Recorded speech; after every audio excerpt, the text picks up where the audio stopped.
welcome to Nightly Haven. I'm your host, Nikki, and if you love the dark and the strange and unusual, this is the place for you.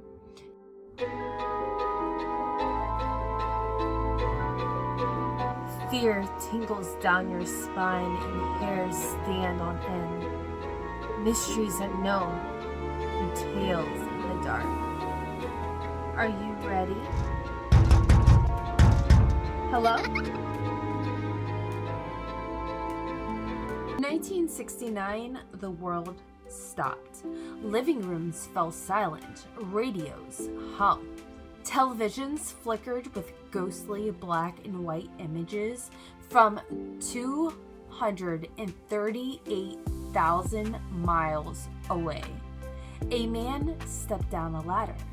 One small step for man, one giant leap for mankind. But what if it wasn't? What if the most iconic moment in modern history was staged? Tonight, we're diving into one of the most persistent conspiracy theories of all time. Was the moon landing fake? So on July 20th, 1969, NASA successfully landed humans on the moon during the Apollo 11 mission. The crew: Neil Armstrong, Buzz Aldrin, Michael Collins. Armstrong and Aldrin descended into the lunar surface in the Eagle module. Collins remained in orbit above them. They spent about 21 hours on the moon, collected 47 pounds of lunar rock, planted an American flag, installed scientific instruments, including reflectors that scientists still use today to bounce lasers off the moon and measure its distance from Earth with precise accuracy. Between 1969 and 1972, 6 Apollo missions landed humans on the moon. That's a historical record. So why does doubt still linger? The moon landing conspiracy didn't explode immediately in 1969. It gained real traction in 1976 when a man named Bill Kaysing published a book titled "We Never Went to the Moon." Kaysing argued that NASA lacked the technical ability to land astronauts safely. He claimed the footage was filmed on a secret soundstage, and their skepticism spread. Over time, documentaries, radio shows, internet forums, and eventually social media amplified the story. Today, polls suggest millions of people worldwide believe the landing was staged. But what are their reasons? So here are the most common claims. The waving flag. Claim: there's no atmosphere on the moon, so why is the flag moving? Reality: the flag had a horizontal rod sewn into the top to hold it out. When the astronauts twisted the pole into the soil, the motion caused vibrations.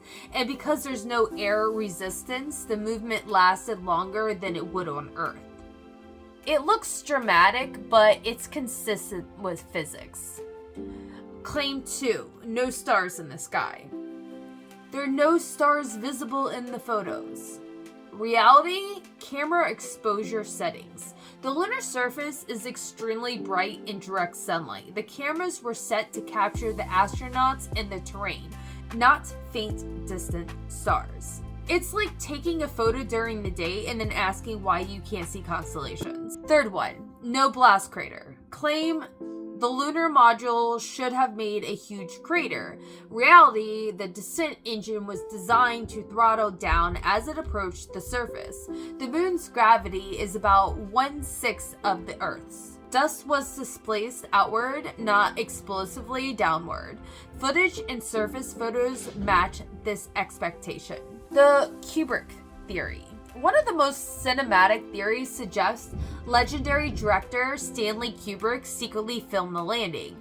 Why Kubrick? Because in 1968, he released 2001: A Space Odyssey, which featured stunningly realistic space visuals.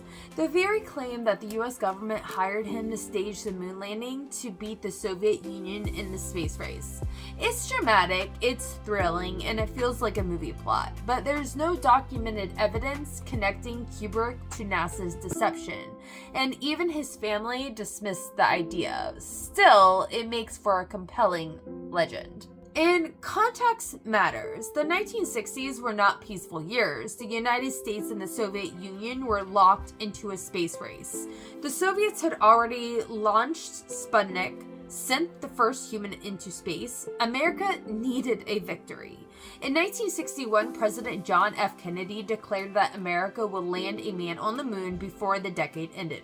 This wasn't just science, it was power, prestige, psychological dominance. The pressure to succeed was enormous. But here's the part of the conspiracy theories struggle with. If the moon landing had been fake, the Soviet Union would have definitely known. They had tracking systems capable of monitoring spacecraft. They were watching our every move. Exposing a fake landing during the Cold War would have been devastating for the United States. Yet the Soviets never challenged the legitimacy of Apollo 11. Not publicly, not privately. That silence is difficult to ignore. Now, let's talk evidence. Moon rocks. Apollo mission brought back 842 pounds of lunar samples across multiple missions. These rocks have been studied worldwide and contain characteristics different from Earth rocks. Laser reflectors. Retroreflecting placed on the moon during Apollo missions are still used today in lunar ranging experiments. Scientists bounce lasers off of them and measure the return time. Independent tracking. Observatories and radio operators around the world track the missions independently of NASA. Subsequent missions. 5 more successful moon landings occurred after Apollo 11 through 1972. To fake all of that while maintaining secrecy across hundreds of thousands of workers would require a conspiracy of enormous scale, and historically large conspiracies are very difficult to keep silent. But because distrust grows, governments have lied before, documents have been classified, experiments have been hidden. When institutions lose trust, doubt fills the space. Add mysterious lighting, grainy footage, Cold War tension, and you have the perfect breeding ground for suspicion. Conspiracy theories thrive where uncertainty lives. So, was the moon landing fake? The overwhelming scientific evidence supports that humans did, in fact, walk on the moon. But the idea that it could have been staged continues to fascinate people because it taps into something much deeper. Our fear of being deceived, our curiosity about hidden truths, our love of unraveling the impossible and mysteries.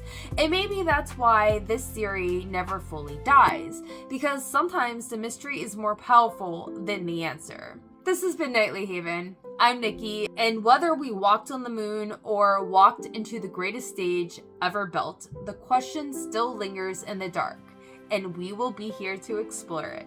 Have a good night, guys. Bye.